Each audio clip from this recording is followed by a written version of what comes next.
I'm Megan Huth. I'm kind of 5.5 year. My major professor is Anne Marie Ryan. Okay, originally I'm from Anchorage, Alaska. I was born there, and I went all through public school there until I graduated.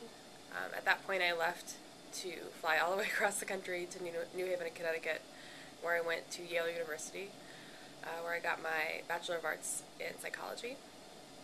That was a great experience. I learned a lot there. I made some really good friends. The culture shock between Alaska and Yale was kind of great, but I really had such an amazing, valuable experience there. I don't think it would change anything. After Yale, I had originally wanted to go into clinical psychology, and I had actually applied to clinical graduate programs directly from my senior year at Yale, but I went on a couple of interviews and it wasn't really clicking. So I decided not to go directly to graduate school and to try something else out. So I decided I wanted to try something totally different, and I applied for a job in politics as a communications and research assistant on a Senate campaign. This was 2004, so it was a big political year. So I went back to Alaska to work on that campaign, and it was a really interesting job experience because I was working crazy hours, high pressure, not making very much money.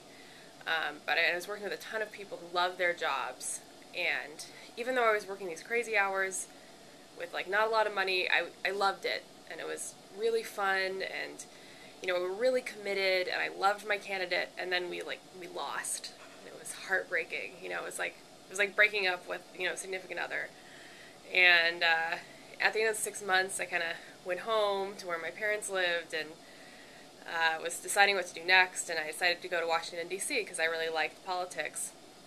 But the only job I could find was as a legal assistant. I thought, I like the law, my brother's a lawyer, I might try that out. And there I was making quite a bit more money, but I really didn't enjoy the work. So I was getting all these extrinsic rewards, but I wasn't getting any of the intrinsic value I got on the campaign. So I was really self-examining my own work and finding that I was having this trouble understanding my own motivations, and how really interesting it was that I was having these very different experiences with work, and that what traditionally I thought would motivate me, money, was not motivating me at all, and that I was finding it really interesting. So that's when I started thinking about IO psychology, where it really motivates employees and gets us out of bed in the morning to go to work, and it might not be what people traditionally think motivates people. So that's when I started applying to graduate programs, and that's what brought me here to Michigan State. So when I was applying to grad schools, I basically did a U.S. News and World Report search for the top-ranked programs. And IO psychology is not a huge field. There aren't a ton of schools that even offer IO psychology. Michigan State has been ranked #1 for many years. I think we're at 13 or 14 years as ranked #1 now. So I basically just chose the top 10 to apply to. And Michigan State has been so consistently ranked in the top that when I heard back from Michigan State early, it was the first school I heard from,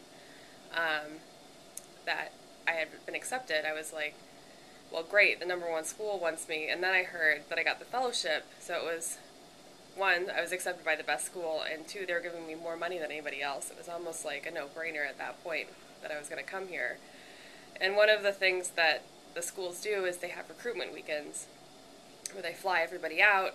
We get to tour the campus, meet the people we'll be going to classes with, and our cohorts are pretty small in IO psychology generally, and they flew 7 people out for recruitment, which is actually a large cohort in our group. And all of us liked each other in the program so much that we all accepted, which is unusual. But we've all made it through. We're all graduating, so it's been a great experience, and they're some of my closest friends. So I'm really happy I chose MSU. I think it's the best place for me. So the UDF, I think, is a really unique fellowship in that it frees up your time, your first and your final year, from working in either a research assistantship or a teaching assistantship, meaning that my first year it allowed me to get involved in more projects than I would have otherwise been able to, because I wasn't doing a teaching assistantship.